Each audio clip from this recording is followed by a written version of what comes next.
Welcome to the Slop Temple. We pray this video helps. You start by making the minimal, essential checks and then act.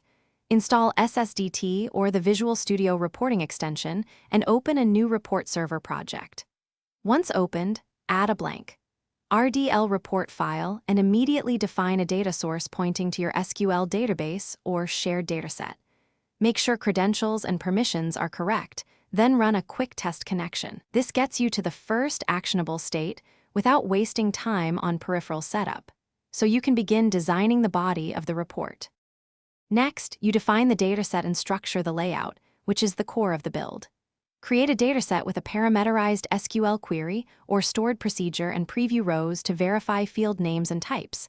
Then drag a table or matrix onto the report body and map dataset fields to the cells. Add grouping rows, sort orders, and simple expressions for sums and counts.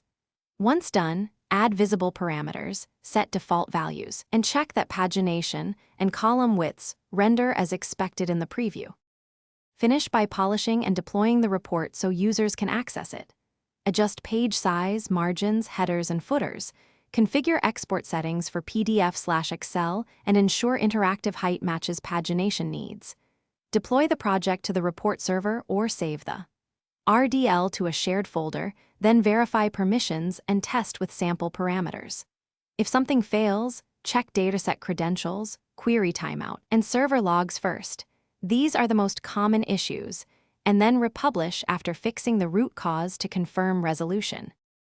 Thanks for watching. Consider subscribing if we helped you.